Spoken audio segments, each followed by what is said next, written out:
네, 오늘의 정치사회 이슈 김성환, 이종훈 두 분 시사평론가와 이야기 나눠보겠습니다. 어서 오십시오. 네, 안녕하세요. 예, 자 오늘은 정치권 소식 본격적으로 짚어보기 전에 어제 광주 도심 한복판에서 발생한 노후 건물 붕괴 사고 소식 짧게 좀 짚어보겠습니다. 17명이 숨지거나 다친 인명피해도 큰 사고였는데요. 처참한 현장을 들여다보면 이해 안 가는 부분이 한두 군데가 아닙니다. 자, 정치권 목소리부터 듣고 오시겠습니다. 지난 4월 4일 동구 계림동 주택 붕괴 사고 이후 우리 시는 건설 현장을 철저하게 관리 감독하도록 4차례에 걸쳐 공문으로 지시했음에도 이런 사고가 발생하게 되어 참으로 안타깝습니다. 앞으로 재개발, 재건축, 건설 현장에 대한 대대적인 점검도 시가 직접 나서서 허가 관청과 함께 진행하겠습니다. 예, 일어나선 안 될 참사가 일어났습니다. 어제 광주에서 철거 중이던 건물이 무너지면서 시내버스를 덮쳐 8명이 부상하고 9분이 유명을 달리하셨습니다. 삼가 고인의 명복을 빌며 유족들께 심심한 위로의 말씀을 드립니다. 소방당국은 다시는 이런 참사가 일어나지 않도록 철저한 합동 조사를 거쳐 정확한 붕괴 원인을 파악해 주시기 바랍니다.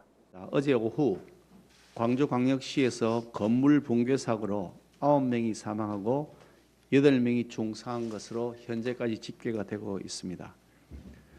정확한 사고 원인은 아직 밝혀지지 않았지만 허술한 안전관리가 빚어낸 인재라는 정황이 드러나고 있습니다.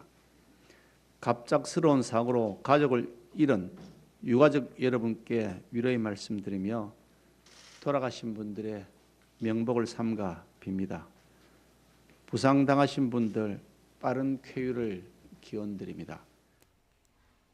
네, 참 안타까운 사고였는데요. 오늘 아침 정치권에서도 애도 목소리와 함께 허술한 안전관리 문제를 짚는 목소리가 많이 나왔습니다. 근데 이 처참한 현장 장면 저희가 오전 내내 보여드리고 있습니다만은 들여다볼수록 어떻게 이렇게 철거 작업이 이루어졌는지 좀 이해할 수 없는 대목들이 참 많아요. 네, 이건 제도의 문제가 물론 가장 근본적인 문제겠지만 상식의 문제도 있다고 생각해요. 그러니까 작업자들은 이미 이상 징후를 느껴서 뚝뚝 소리가 나고 그래서 먼저 대피를 했다는 거 아닙니까? 네. 그럼 그 앞에 그 건물이 붕괴됐을 때 나타날 수 있는 문제를 충분히 생각할 수 있었고 지나가는 차량을 통제할 수 있는 그런 시간적인 여유가 없었던 것도 아니었거든요. 그러니까 그것조차도 되지 않았다는 얘기가 되는 것이고요. 예. 2년 전에 이제 잠원동 붕괴 사고 때도 마찬가지였지만 그때 크레인비 30만 원 아끼기 위해서 1층서부터 철거하다가 건물이 붕괴해서 그때도 4명의 사상자가 발생했었거든요. 이번에도 역시 마찬가지입니다. 그러니까 아래층부터 지금 철거하기 시작했다고 하잖아요. 그러니까 지지대를 제대로 설치하지 않은 것도 하나의 원인일 거고 그다음에 지금 건물이 다 부셔져서 재건축 현장이었기 때문에 주변에 굳이 버스 정류장을 유지할 이유도 없었을 거고 그럼 다른 데 좀 더 안전한 곳으로 옮겼어야 하는데 그런 조치도 취하지 않았다는 겁니다. 보다 근본적으로 들어가게 되면 원하청 구조, 그러니까 건설 현장에서 흔히들 있는 도급 구조가 이번에도 있었던 것 아닐까 이렇게 의심은 되고 있는데 그건 좀 더 조사가 이루어져야 할 부분이라고 생각합니다. 그러니까 말씀하신 대로 2019년에 잠원동에서 비슷한 사고가 있었는데요. 비슷한 사고 소식을 저희가 또 전하고 있는 이런 상황이 된 겁니다. 근데 정말 안타까운 건 좀 짚어주셨지만 감지가 전날 됐다는 거 아니겠습니까? 자, 근데 인도는 통제했는데 도로는 통제를 안 했다. 이거 어떻게 봐야 됩니까? 그러니까 만약에 딱 한 개 차선만이라도 그날 통제를 했더라면 이렇게 대형 참사로 연결이 됐겠습니까? 그 정류하고 있는 그 버스를 덮친 거 아니겠습니까? 그래서 이제 피해가 많이 발생했던 건데 통상적으로 이렇게 이제 그 작업을 진행할 경우에는 차도도 한 개 차도 또는 2개 차도까지도 이렇게 일시적으로 통제를 많이 하잖아요, 그죠? 그건 어떻게 보면 기본이라고 할 수 있는 건데 기본도 좀 안 지킨 게 아닌가. 그래서 이건 전형적인 안전 불감증 사고다. 그리고 왜 국민들이 이 사고에 지금 관심을 집중하느냐 하면 이제 재개발 좀 전성시대를 다시 또 맞고 있습니다. 그러니까 정부도 공공재개발 좀 활성화하겠다라고 얘기하고 있고 서울시, 부산시를 비롯해서 지금 다른 지자체 쪽에서도 부동산 공급 확대 차원에서 재개발을 좀 활성화시킬 그런 예. 이제 움직임이라는 거죠. 그렇다고 본다면 이런 사고가 다시 재발할 수 있다라고 하는 우려, 그런 게 국민들 사이에서 자리 잡고 있다라고 하는 거 좀 잘 인식을 할 필요가 있다 이렇게 생각합니다. 예. 경찰이 지금 합동 수사팀을 수사본부로 격상했고요. 오늘 이용섭 광주시장도 책임지고 사고 수습과 재발 방지하겠다, 최선을 다하겠다 얘기를 했습니다만은 뭐 유가족들 입장에서는 이게 무슨 소용인가 싶습니다. 앞으로 뭐 이런 부분들에 대한 정치권의 지혜도 모아져야겠습니다만은 들여다 보면 좀 안타까운 사연들도 많습니다. 이렇게 버스에 타고 있는 승객들이 갑자기 날벼락을 맞은 거니까요. 그러니까요. 버스 안에는 뭐 아들 생일 때문에 장보러 갔다 온 노모도 있었다고 하고 학생도 거기에 있었다고 하고 뭐 저런 사고가 있을 거라고 누가 상상할 수 있었겠습니까? 그냥 지나가던 버스를 그냥 건물이 덮치는 이런 사고가 발생했기 때문에 뭐 2년 전 잠원동 사고 때는 그때 또 예비 부부가 그 건물 밑에 깔리는 이런 일이 있었거든요. 반지를 찾으러 가는 그런 과정에서 사고를 당하는 일도 있었는데 아마 많은 분들이 그럴 겁니다. 이 한 사람의 생명이란 게 이렇게 허망할 수도 있겠구나 이런 생각들을 아마 많이 하시면서 이게 남의 일이 아닐 수 있겠다 이런 생각들을 아마 많이 하시리라고 생각합니다. 그러니까 이번 사고는 앞서 제가 말씀드렸던 것처럼 상식의 문제일 수도 있다고 생각하는데요. 그러니까 가장 근본적으로는 모든 것의 안전관리가 제일 철저해야 하는 것은 예. 뭐 당연한 것일 텐데 아주 가장 기본적인 것만 조금만 좀 지켜줬으면은 말씀하셨던 것처럼 이거 좀 위험할 수 있겠다고 생각하면 건물 철거 작업 도중에 뭐 파편도 틀 수 있고 뭐 지금 건물에 어떤 그 잔해 같은 게 바깥으로 노출이 되거나 이런 일이 발생할 수 있잖아요. 예. 그럼 최소한 한두 차선 정도만이라도 돌아갈 수 있도록 조치만 취했어도 이런 일은 발생하지 않잖아요. 이걸 누가 가서 굳이 감리합니다 이렇게 얘기해야지 이런 걸 하느냐는 거예요. 근데 그런 가장 기본적인 것조차 상식적인 것조차 지킬 수 없었던 원인이 과연 어디서부터 비롯된 것이냐 이런 부분에 대한 것들을 우리가 확인해 볼 필요가 있다고 생각합니다. 정말 말씀하신 대로 상식선에서 생각할 수 있는 기본만 지켜줬어도 막을 수 있는 인재. 그래서 더 이제 아쉬움이 남는 대목인데요. 잠시 뒤 2시부터는 현장 감식이 이루어집니다. 이거 속보가 들어오는 대로 YTN에서 계속 전해드릴 거고요. 그리고 저희 이 대담 끝난 뒤에 건축방재 안전 전문가 연결해서 자, 이게 왜 이런 문제가 일어나고 있고 재발 방지를 하려면 어떤 대책들을 마련해야 되는지 좀 짚어보고요. 국무총리도 현장으로 가고 있는데요. 저희 대담 중에 속보로 들어오면 혹시 중요한 내용이 있으면 좀 짚어보도록 하겠습니다. 자, 지금부터는 본격적으로 정치권 소식 이야기 나눠보겠습니다. 자, 어느 때보다 국민적인 관심을 끌고 있는 국민의힘 전당대회. 이제 내일이면 국민의힘 새 지도부가 결정이 됩니다. 남은 하루 당권 주자들은 당심과 민심을 잡기 위해서 혼신의 힘을 다하고 있습니다. 자, 그런데 막판으로 갈수록 감정이 격해지는 걸까요? 눈물을 보이는 후보들도 있었는데요. 영상으로 먼저 보고 오시겠습니다.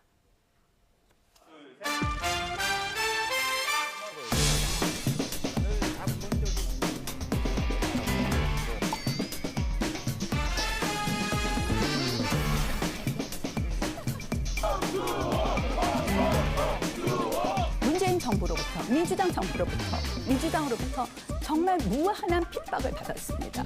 제가 그렇게 프레임을 받고 욕설을 당할 때 같이 보호해 주셨습니까? 온 국민이 나가서 조국 사퇴를 요구하고 하는데 야당으로서의 존재 이유가 없죠. 그래서 참 뭐 그런 여러 가지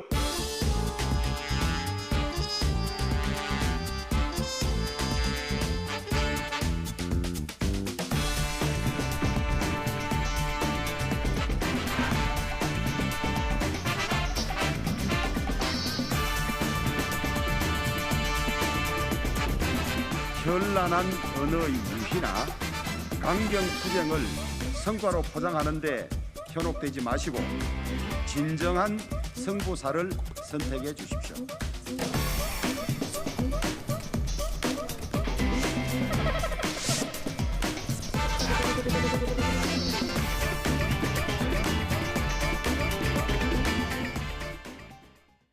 네, 이제 내일이면 당 대표가 결정이 되는 건데 막판 읍소전까지 등장했습니다. 지금 나경원 후보, 이준석 후보가 공개석상에서 잇따라 이제 눈물을 보이는 모습 화제가 됐는데 뭐 두 분 눈물의 의미는 좀 다르긴 합니다. 예, 뭐 좀 냉정하게 말씀드리면 한 분은 본인을 위해서 우셨고, 예, 다른 후보자 한 사람은 이제 다른 분을 위해서 우신 그런 차이점이 좀 있고요. 예, 이준석 후보의 주장이기도 한데요. 네. 예. 그리고 나경원 후보자 같은 경우에는 이번에 혹시 또 당대표 안 되시면 또 우실까 좀 걱정이 되기도 합니다. 예. 자, 그런데 글쎄요, 뭐 이제 상황에 닥쳐서 이제 뭐 눈물이 이제 나오는 이제 그런 그 일이 이제 종종 있죠. 뭐 정치인들도 인간이기 때문에 예. 그렇긴 한데 저는 이렇게 생각해요. 그래도 정치인은 자기 자신을 위해서 울기보다는 타인을 위해서 울어야 한다. 이렇게 좀 생각을 하고 최근 들어서 그 중진들이 오히려 지금 네거티브전에 더 아주 열중하고 있는데요. 중진들답지 않다. 이렇게 생각을 해요. 그러니까 지금 당원들도 그렇고 일반 국민들도 그렇고 굉장히 변화를 원하는 것 같은데 그런 그 변화의 방향에 얼마나 자기가 더 적합할 수 있는지를 입증하는데 더 열중하는 편이 훨씬 더 낫지 않을까 싶은데 왜 그 뭐 흔히 볼 수 있는 그런 네거티브전에 지금 이렇게 몰두를 하는지 그게 과연 당원들이 원하는 변화의 방향일지 예. 좀 의문입니다. 예. 변화에 대한 열망 얘기를 해주셨는데 이런 열망이 모아진 걸까요? 투표율을 보면은 어제 기준으로 42.4%, 오늘 ARS 조사가 하루 더 남은 거라서 이것까지 더해지면은 뭐 50% 가까이 나올 수도 있다. 자, 이런 전망이 나오고 있는데 이건 뭐 역대급 투표율인 거죠. 네, 이전에는 뭐 전당대회 하면 30% 투표율 넘기 예. 쉽지 않았거든요. 이번에 50% 넘으니까 이준석 바람이 굉장히 거세긴 하다 이렇게 생각하고요. 민주당도 그런 부분에 있어서 굉장히 좀 긴장해야 한다. 그러니까 보수가 계속 변화가고 있다고 하는 것은 뭐 사회적인 측면에서도 좀 긍정적으로 평가할 부분이 있을 것 예. 같고요. 세대교체 바람과 함께 그게 불어온다면 뭐 상대적으로 정치는 상대적인 거니까 민주당은 계속 긴장해야 될 상황이 될 것이다 이렇게 생각을 합니다. 근데 전 또 한편으로 우려가 되기도 합니다. 그러니까 중진 의원들이 단순히 이준석 후보를 공격하기 위해서 하는 말이 아니라 실제로 우려스러운 점들이 굉장히 많이 있습니다. 이준석 후보는 오만합니다. 제가 볼 땐. 그러니까 왜냐하면 물론 뭐 지금 말씀하셨던 것처럼 자기를 위해서 우느냐 남을 위해서 우느냐 눈물의 의미는 다를 수 있겠지만 예. 다른 후보와 눈물이 비교되는 것이 불쾌하다 이렇게 표현합니다. 그러니까 그 사람의 눈물은 짜지 않은 눈물이다 이렇게 예. 생각하는 거거든요. 그러면 다른 사람이 울 수 있는 그러니까 우리 사회에서 울고 있는 사람이 얼마나 많습니까? 자기가 동의하지 않으면 그 사람의 눈물은 짜지 않다고 생각하는 거예요. 얼마나 오만한 발상입니까? 그러니까 그런 오만한 발상은 저는 나는 그럴 만한 자격이 있는 사람이다라고 하는 사고방식에서 시작된다. 그러니까 이번에 뭐 얘기 나오는 것처럼 뭐 공직 후보의 경우에는 시험을 치러서 뭐 뽑겠다거나 예. 이런 식의 무한 능력주의가 과연 맞는 것인지 청년 세대들을 과연 대변하고 있는 얘기인지 그들의 고통을 알고 하는 얘기인지 전 좀 의문입니다. 그러니까 이준석 후보한테 물어보고 싶어요. 고등학교를 졸업한 친구가 혹시 있습니까? 라고 전 물어보고 싶어요. 이준석 후보는 자기는 잘나서 좋은 집안에 태어나서 큰 어려움 없이 자신이 똑똑해서 그런 과정들을 겪고 그리고 나는 능력이 있기 때문에 지금 정치권에 들어와 있다고 생각하겠지만 그런 능력조차 발휘할 수 없는 사람들이 우리 사회에 굉장히 많습니다. 집안도 별로 좋지 못하고요. 돈도 별로 없고요. 그래서 그만큼 공부할 수도 없는 사람들이 우리 사회에 굉장히 많습니다. 근데 그런 사람들을 능력주의로 평가할 수 있습니까? 기업에서 입사 시험 치를 때는 그렇게 할 수 있다고 생각해요. 근데 정치에서는 그렇게 말하면 안 되거든요. 여성 할당제 안 된다, 청년 할당제 안 된다 이렇게 얘기하는데 우리 국회에 지금 21대가 여성 의원들이 제일 많이 들어왔다고 하는데 60명도 안 됩니다. 19%밖에 안 돼요. 그러면 그런 사람들한테 능력 있으면 여성들 다 들어오시오. 할당할 필요 없어. 이렇게 얘기하는 게 타당한 얘기입니까? 네. 지금 그런 방식처럼 그러니까 중진 의원들 이제 지적해 주셨지만 중진 의원들이 왜 그런 걸 전공법으로 지적을 못 합니까? 그러니까 그런 것들을 제대로 얘기할 수 없는 중진의 문제도 저는 있다고 생각하지만 저는 만약에 이준석 후보가 당대표가 된다고 하면 바람은 불 수 있겠지만 이준석 리스크가 틀림없이 나타날 때가 있을 거라고 생각합니다. 지금 김성환 평론가가 지적한 부분이 이제 중진들이 우려하는 중진 후보들이 좀 우려하는 이런 사안인데요. 이종우 평론가는 이 부분 어떻게 보십니까? 그러니까 저도 이준석 그 후보자의 여러 가지 뭐 예. 단점들 상당히 많이 있다라고 저는 생각을 해요. 그래서 아마 당 대표가 되고 나면 뭐 그거를 좀 보완하는 예. 일련의 이제 좀 보완 조치들이 좀 필요할 것 같고 아마 본인도 그런 걸 좀 느끼는 것 같아요. 이제 그렇기 때문에 뭐 김종인 전 비대위원장을 모셔서 선대위원장으로 이제 하겠다라는 얘기도 하는 거고, 그러니까 본인이 지금 충분히 좀 숙성되지 아니한 그런 정치력 부분이라든가 또 정책적인 측면에서도 사실은 뭐 다방면에 깊이 있게 좀 잘 알고 있다라고 좀 보기 어려운 그런 측면도 좀 있는 네. 거고, 이제 그런 부분들을 이제 누군가를 통해서 이제 보완을 해야 되는 이제 그런 점은 분명히 있다. 자, 그런데 이제 뭐 당 지도부라고 하는 게 이제 대표 혼자만 있는 건 아니잖아요. 그리고 이준석 후보자 같이 젊은 만약에 대표가 탄생한다고 했을 때 그 대표의 그 권위라고 하는 것이 과거 같겠습니까? 과거보다는 아마 훨씬 더 다른 그 중진들이 받아들이기에도 그렇게 뭐 권위적으로 받아들이기는 좀 어려울 것이다. 그렇게 예. 보면 저는 이것도 뭐 결국은 그 국민의힘 내부의 어떤 당내 민주화를 위해서도 좋은 긍정적인 측면이 될 거다라고 보는데 훨씬 더 수평적인 그런 그 식으로 운영될 가능성이 예. 높다. 그러니까 당 지도부 전체도 그러니까 대표를 비롯해서 최고위원 전체도 이제까지보다는 좀 이제까지 상당히 권위적으로 좀 권위주의적으로 운영이 됐다 그러면 민주적으로 운영될 가능성이 예. 높고 그런 과정에서 보완점은 좀 찾을 수 있을 것이다. 네. 아마 이제 그런 점들을 당원들도 좀 생각하실 거고요. 예. 그리고 제가 보기에는 이제 그런 아까 말씀하신 그런 리스크 요인에도 불구하고 어찌됐건 지금 보수 정당이 변해야 한다라고 하는 그 대의명제를 좀 이길 수는 없다는 거죠.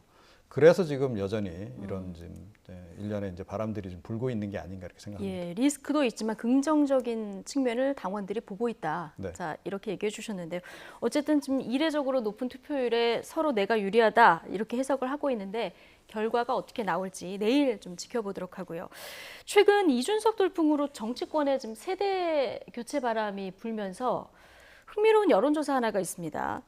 민주당 차기 대선 주자 지지도 조사를 보시면 박용진 의원이 지금 3위로 뛰어오른 이런 모습을 볼 수 있거든요. 이준석 효과라고 봐야 됩니까? 뭐 영향이 전혀 없다고 말하기는 좀 예. 어려울 거예요. 지금 여당 지지자들도 계속 탐색전을 하고 있다고 생각합니다. 물론 이제 이재명 경기지사의 지지율이 가장 탄탄한 편이기는 하지만 예. 그렇다 하더라도 아직 마음의 결정을 내리지 못한 지지자들도 상당수가 있을 거라고 생각하거든요. 근데 국민의힘에서 계속 이렇게 세대교체 바람이나 뭔가 변화나 또 우리가 일반적으로 얘기하는 것처럼 869로 이제는 퇴조해야 되는 거 아니냐 뭐 이런 지적들이 나오는 것처럼 그러니까 박용진 의원은 486에 가까운 의원이라고 해야 되나요? 예. 71년생이거든요. 그러니까 86그룹하고는 조금 결이 다른 그런 면에 있어서 좀 새로운 주장들을 많이 그동안에 내왔었고 그런 점에서 좀 기대감이 조금 좀 생겨난 측면이 있다 이렇게 생각돼요. 근데 뭐 반대로 또 생각하면 그런 측면이 있는 겁니다. 민주당의 경우에는 지금 여러 후보들이 나와서 계속 경쟁하면서 탐색이 이루어지고 있는 과정인데 예. 국민의힘이나 지금 이제 야권의 경우에는 그렇지가 못하다는 거예요. 윤석열 한 사람에 지금 목매고 있는 상황이 돼버렸거든요. 네. 만약에 윤석열이 사라지면 어떻게 할 거냐.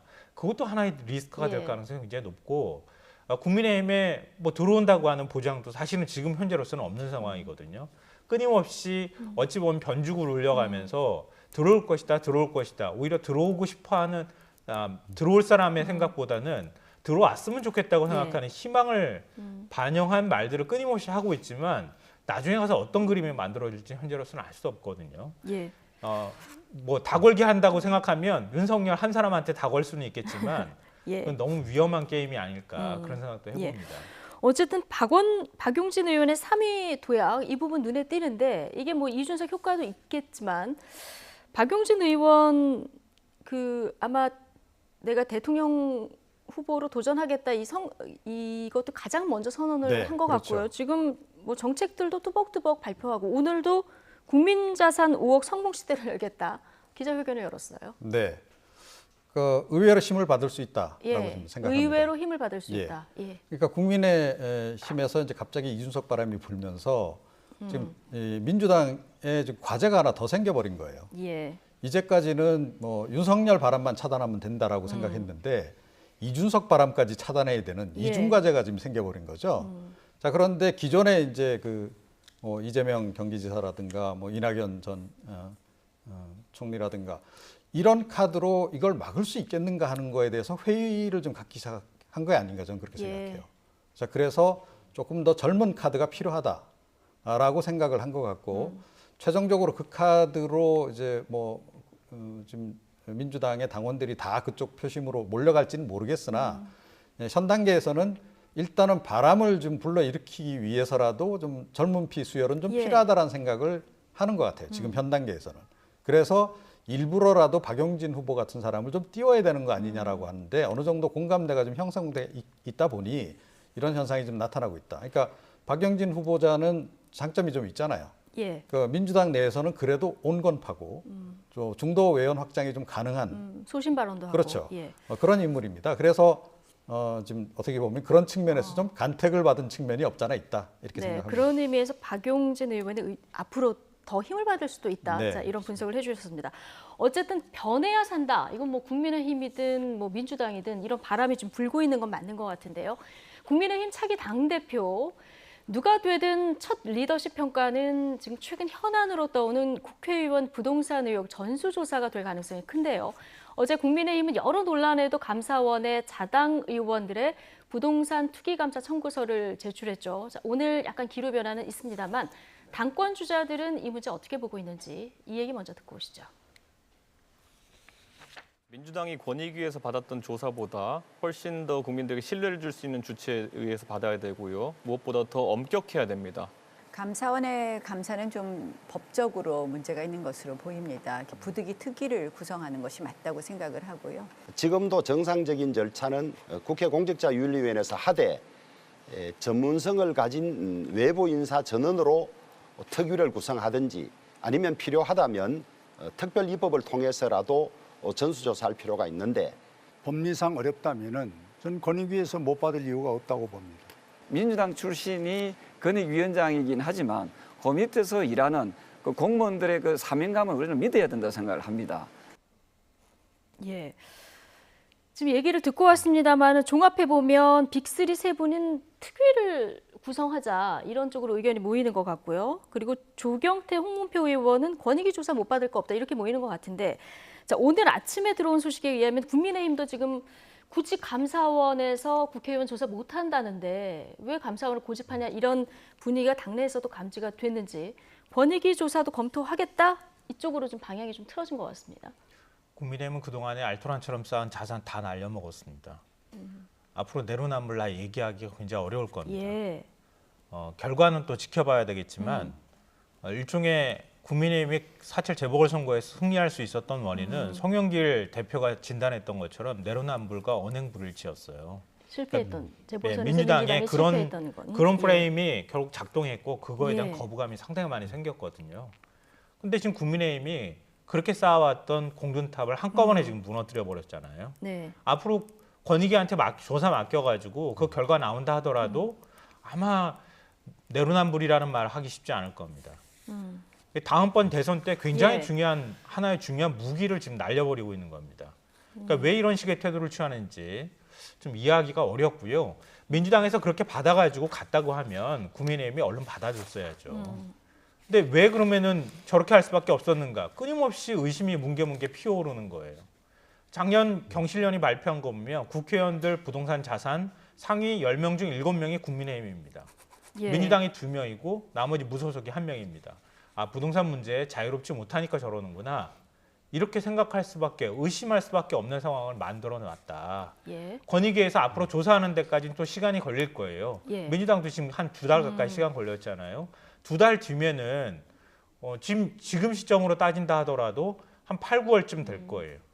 그러면 한 9월쯤에 국민의힘에서 한창 대선 시동 걸고 윤석열 검찰총장 움직이고 이렇게 하는 가운데 만약에 진짜 투기 의혹 받을 만한 사안들이 툭툭 튀어나온다. 그거 어떻게 뒤에 뒷감당하려고 저러는가. 그러니까 지금에 있어서 태도도 부적절하고 나중에 결과도 책임지지 못하는 상황이 될 수밖에 없는 상황으로 스스로 몰고 갔다. 그러니까 김기현 권한대행이 이 부분에 대해서 아마 앞으로 책임론에서 비껴가기 어려울 거라고 생각합니다. 지금까지 쌓아올린 공든탑 한 방에 무너질 수 있다. 자, 이런 얘기를 해주셨는데 민주당 이번 부동산 투기 의혹에 대해서 송영길 대표가 과감한 결단도 내렸고요. 오늘은 또 집값 10%만 내면 거주할 수 있는 누구나 집, 마녀 가구 공급하겠다 이런 대책도 지금 착착 내놓고 있는 상황 아니겠습니까? 국민의힘 차기 당대표 누가 되든 간에 최우선 과제로 이 문제 좀 풀어야 되지 않을까 싶은데요. 어떻게 풀어야 된다고 보십니까? 민주당보다 더 혹독하게 해야죠. 더 혹독하게. 예. 예. 일단 방법은 어떻게 하는 게 맞다고? 그러니까 국민권익위에서 지금 이제 민주당이 예. 한 거 아닙니까? 그런데 이제 국민권익위원장이 예. 뭐 친문 핵심 인사다 보니 이거 공정하게 되겠느냐 이제 이런 이제 의문점을 제기하는 건데요. 사실은 더 좋죠. 예, 그쪽에 맡기면 얼마나 깔끔하게 청소를 해주겠습니까? 예. 대청소 기회다. 마다할 이유 없고 더 혹독하게 하라는 얘기는 요즘에 부동산 이 비리 문제와 관련해서 가장 그 목청을 높이고 있고 제대로 데이터를 가지고 접근하고 있는 게 경실련이에요. 경실련에도 동일하게 조사를 맡겨라. 아. 예, 그래서 양쪽의 조사를 받아서 예. 걸리는 사람들 다 정리해라. 뭐 30명이 됐던 40명이 됐던 뭐 지금 민주당 이번에 이제 12명 발표 나온 거 가지고 세간에 좀 말이 많아요. 정말 그 사람들밖에 없냐. 예, 부동산 투기한 사람들이 그렇게 적다는 게 말이 되냐. 180명이나 되는데. 그런 얘기를 지금 많이 한단 너무 말이에요. 많다는 사람도 있고 적다는 사람도 있고. 네. 예. 자, 이제 그렇다 그러면 예. 뭐 더 많더라도 관계 없어요. 30명이 됐던 40명이 됐던 더 많이 나오더라도 이번에 대청소하고 싹 넘어가면 오히려 국민들이 더 긍정적으로 보지 않겠습니까? 예. 아, 확실하게 이제 국민의힘이 변하는구나 라고 느끼게 할 수 있는 아주 좋은 기회이기도 하다. 예. 저 그래서 뭐 차기 지금 대표가 누가 될지 모르겠는데 그런 정도의 결단을 좀 내리는 게 필요하지 않을까 이렇게 생각합니다. 누가 되든 민주당보다 더 혹독한 방법으로 혹독하게 검증을 해야 그렇습니다. 된다. 그러니까 예. 논쟁을 자꾸 너저분하게 가져가면 안 돼요. 좀 깔끔하게 정리하면서 가지고 가야 될 필요가 있다고 생각하고요. 뭐 예를 들어 국민권익위가 훨씬 더 심각한 사안이 있는데 예를 들면 지금 나오는 것처럼 우상호 의원이나 이런 사례들은 쭉 이렇게 취재한 내용, 로포로 직접 땅까지 보고 온 기자가 쓴 기사들 봐도 이 과연 투기일까? 이 과연 문제가 있을까? 이런 생각들을 하게 되는 사안들도 있거든요. 예, 예. 그런 사안까지 이번에 공개해서 포함한 다음에 12명이 지금 출당하는, 그러니까 당을 떠나는 이런 상황까지 간 거잖아요. 그러니까 조사가 문제가 있다. 자꾸 이런 논쟁들을 만들어내는 것은 예. 논쟁을 이상한 방향으로 끌고 가거나 계속 물타기 하려는 의도가 포함되어 있는 것이다. 이렇게 생각하고요. 예. 일단 민주당에서 그런 부분에 대한 뭐 공박이나 이런 것들 당사자 의원들은 난 뭐 억울하다 이렇게 얘기할 수 있겠지만 당 지도부 차원에서는 끊어버렸잖아요. 네. 그러니까 그런 게 필요하다. 그러니까 국민의힘에서도 자꾸 논쟁을 이상한 방향으로 이 논쟁 저 논쟁 제기하면서 안 되는 것처럼 자꾸 끌고 가지 말고 그냥 한 칼에 딱 끊어주는 모습을 보여줘야 예. 그래야 받더라도 나중에 가서 그 효과가 나타날 수 있다고 생각합니다. 예. 차기 지도부가 들어섰을 때 어떻게 해결할지 좀 지켜보도록 하고요. 어쨌든 국민의힘의 이런 대응에 여당에서는 차라리 윤석열 전 검찰총장에게 조사해달라고 하지 그러냐 이런 비판까지 나온 상황인데요. 여당은 또 전원 탈당 혹은 출당 권유라는 조치에 반발하는 의원들이 또 고민이죠. 지도부 입장은 변함이 없어 보이는데요. 민주당 내 목소리도 듣고 오시겠습니다.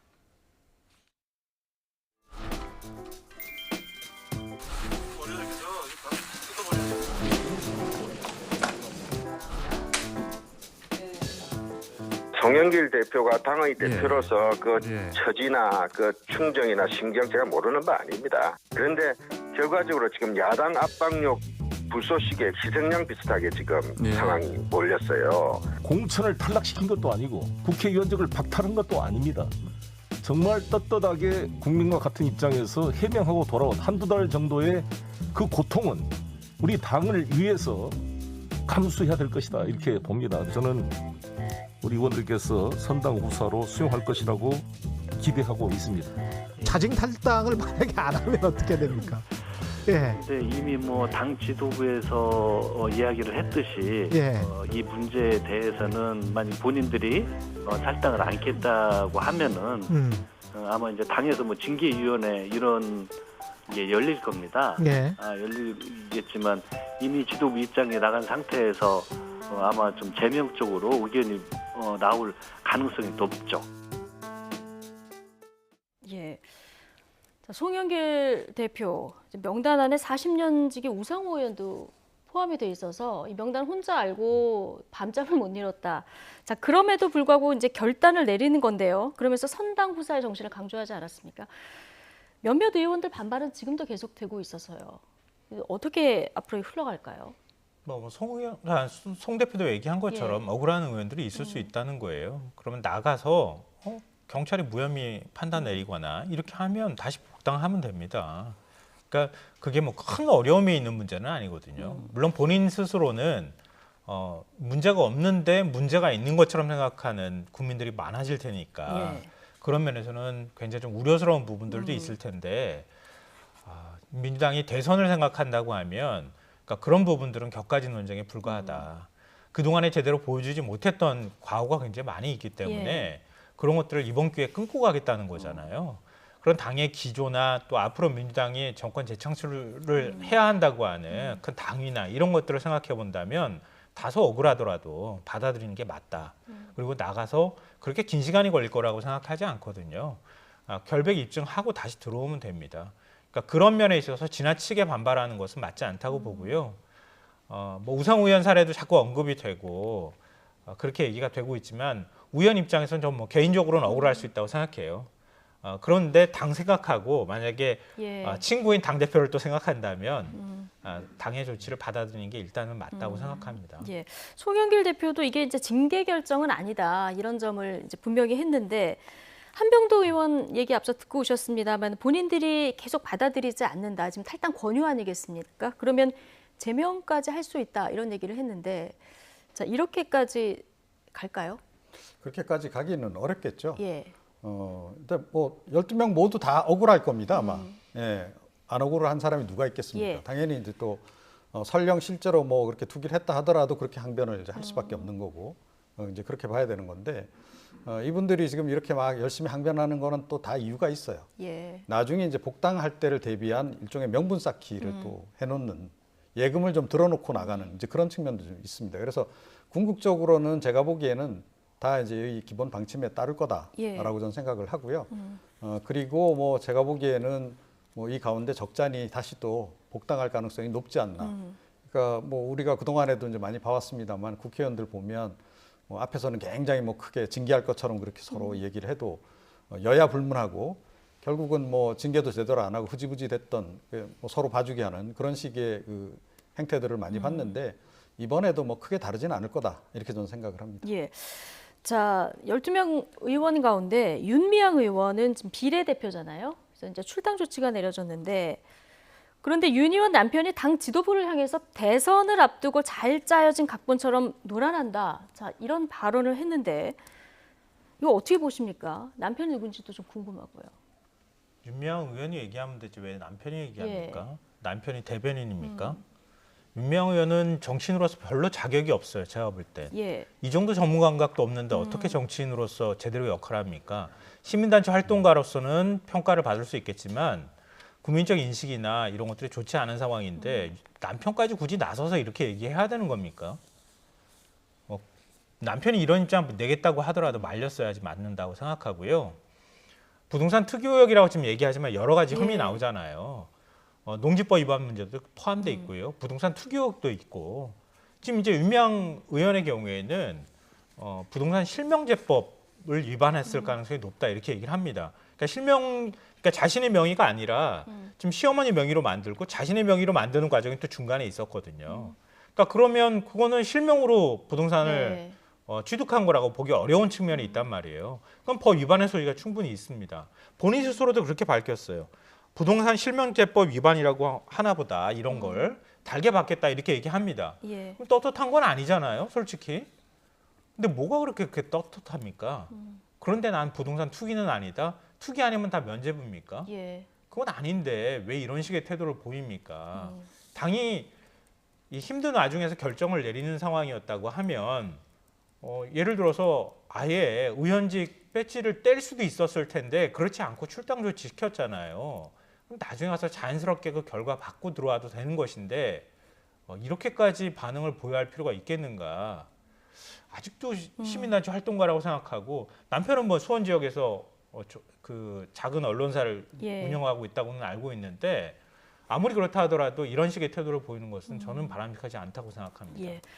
자, 어쨌든 부동산 문제. 그럼 여든 야든 누가 더 냉정하고 가혹하게 이 문제를 대응하느냐. 이게 내년 대선 판도까지 굉장히 큰 변수가 될 가능성이 큰데요.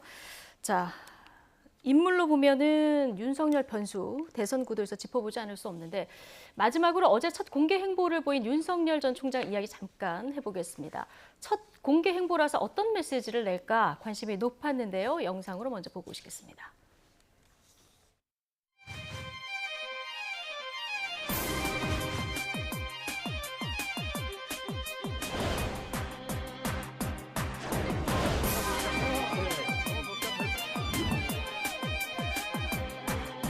본격적인 정치 행보는 언제쯤에 하실 계획이신가요? 그것도 제가 뭐 우리 국민 여러분들의 기대 내지는 또 뭐 염려 이런 거 제가 다 경청하고 다 알고 있습니다.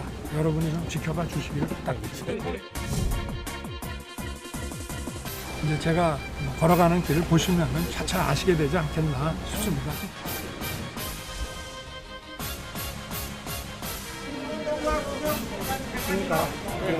앞에 주정수요.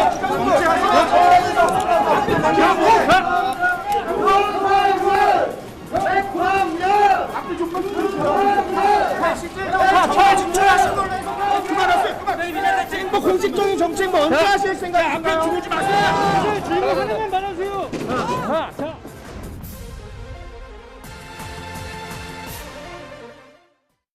취재진 엄청나게 몰린 상황이었는데요. 첫 공개 행보이지 않았습니까?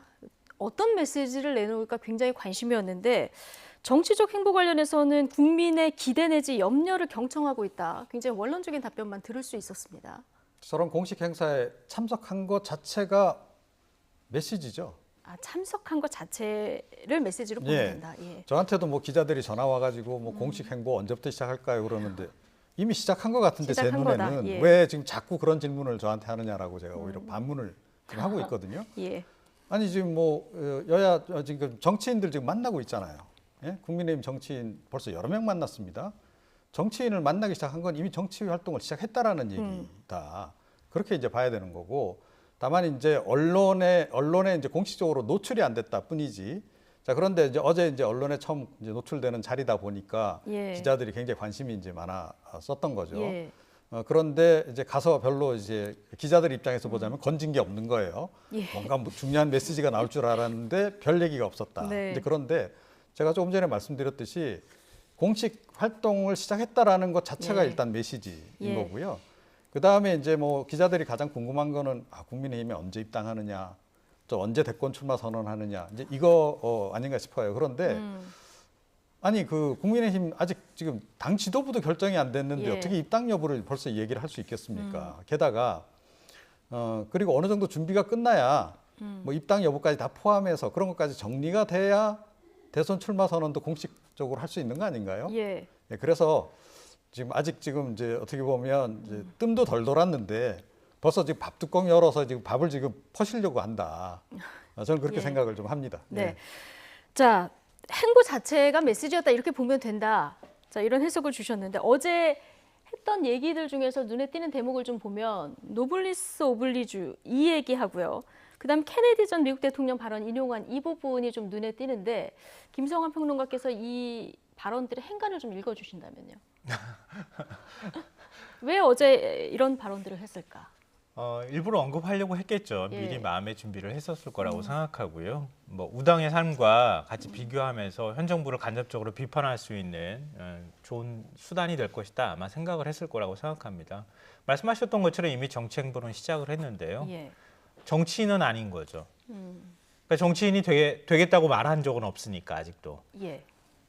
검찰총장 시절에도 정치할 거냐 말 공식적으로 말한 적은 없죠. 검찰총장 시절에도 정치할 거냐 말 거냐 이렇게 물어보니까 애매모호하게 얘기하면서 눌러갔잖아요. 지금도 그게 연속선상에 있는 것이다 이렇게 생각하는데요. 저는 뭐 검사로서는 이미 국민들한테 평가를 받았잖아요. 근데 정치인으로서는 아직 평가를 못 받은 거예요. 그리고 야권이라고 하는 무대에 서려면은 자기의 자산을 또 쌓아야 할 필요가 있을 거고요. 그러니까 자기만의 자산이 없는 거예요. 검사로서의 자산은 있을지 모르겠으나 정치인으로서의 자산은 갖고 있지 못한 사람이거든요. 개인적인 서사가 굉장히 드라마틱하냐? 그것도 사실 아니에요. 그러니까 우리가 알고 있는 윤석열이라고 하는 사람은 과거에 국정원 댓글 사건 수사 때 그때 자신이 발언했던 얘기나 일종의 검찰주의자라는 그 얘기를 들을 만한 사안들, 조직을 사랑한다, 뭐 이런 얘기들을 했던 거라든가, 검찰총장 시절에 문재인 정부에 계속 칼교 넣었던 사람이다, 뭐 굴하지 않았던 사람이다, 이런 거밖에 지금 없어요. 그러니까 정치인으로서는 어떤 자산을 보여줄지 그걸 좀 쌓아야, 그래야 야권의 무대에 들어가고 난 다음에도 자기의 지지 세력이라는 사람들을, 뭐 지금 이제 국민의힘 의원이든 외곽에 있는 의원이든 간에 자기를 둘러싸서 뭔가 세력화가 가능할 것이다라고 생각할 거라고 봅니다. 그러니까 그런 자산들을 들어가지 않은 상태에서 데뷔하기 전에 지금 쌓아가는 과정에 있다. 서사를 만드는 과정에 있다라고 생각합니다. 예.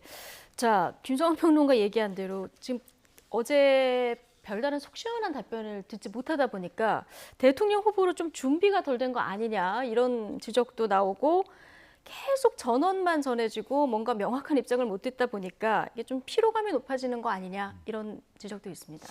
그럼에도 불구하고 여론의 반응은 좀 다를 거다라고 저는 봐요. 그러니까 일단은 그동안은 나올지 안 나올지 좀 이제 약간 의구심도 꽤 좀 있는 그런 상태였는데, 일단 어저께 그 공식적인 그런 행사 자리에 이제 나왔다라는 것으로 해서 일반 국민들에게는 이 사람이 정치 활동을 확실히 이제 하는구나, 대선 나오는 게 맞나 보다라고 하는 확신을 심어주는 데는 충분했다라고 좀 봐요. 그래서 아마 여론은 그동안에 이제 뭐 기대감으로만 존재했던, 또 실망했다가 좀 떠났던 그런 이제 그 여론까지도 다시 좀 되돌아올 가능성이 일단은 당분간은 높지 않을까, 그렇게 좀 생각을 하고요.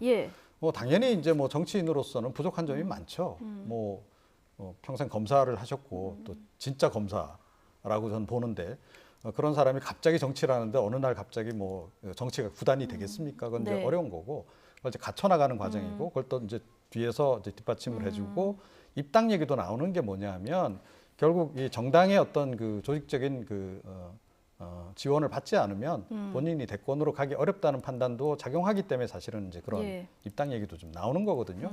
자, 이제 그런 부분은 그렇게 이제 보완을 시켜나가는 방향으로 아마 일단은 가닥을 좀 잡아가지 않겠나. 그럼에도 불구하고 좀 기본적으로 좀 준비해야 될 것들은 좀 있죠.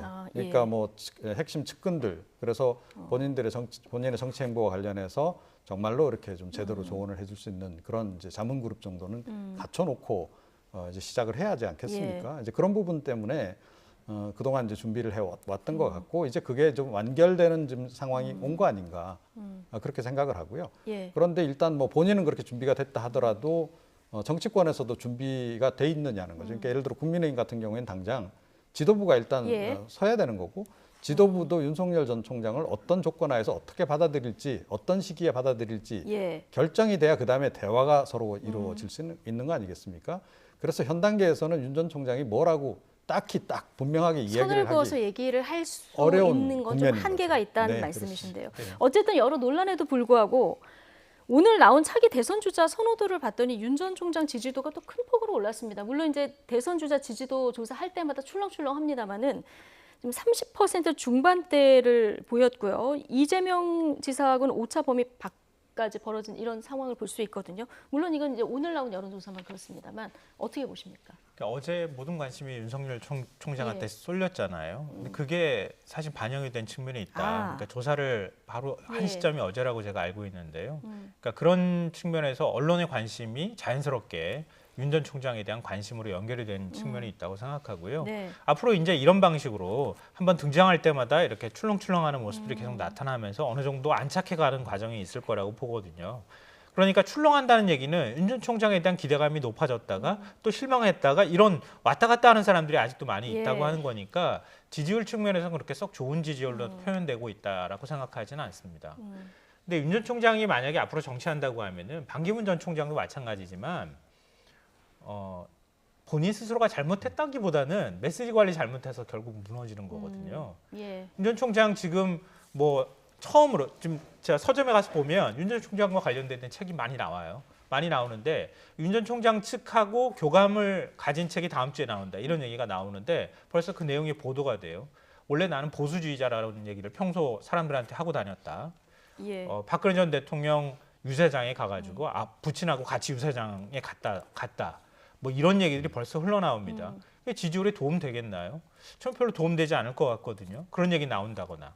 단돈 10원 반원이라든가 뭐 그리고 국민의힘에 들어갈 것처럼 하면서 의원들이 이것저것 뭐 얘기 나오는 거라든가 예. 이렇게 다 메시지가 혼재돼 있거든요. 예. 그러니까 도대체 언제 데뷔한다는 거야? 이런 것도 지금 정확하지가 않은 상황이고 그런 측면에서 누구든 하여튼 주변에 참모를 두든 간에 메시지 관리를 잘할 필요가 있다고 보고요. 윤 전 총장한테 관심을 우리가 갖고 있는 사이에 자꾸 잊히는 사람이 하나 있는데 네. 안철수 대표입니다. 안철수 대표가 국민의힘하고 예. 앞으로 어떻게 할 거냐, 당 합칠 거냐 말 거냐, 나오면 그러면 윤 전 총장하고 어떤 관계를 설정할 거냐. 지금 국민의힘은 무주공산이나 다름이 예, 없으니까요. 그거에 따라 또 달라질 여지가 앞으로도 많이 있다고 생각합니다. 네, 야권 통합 관련해서 지금 지적해 주신 대로 여러 가지 변수가 있는데요. 자, 앞으로 어떻게 흘러갈지 좀 지켜보도록 하겠습니다.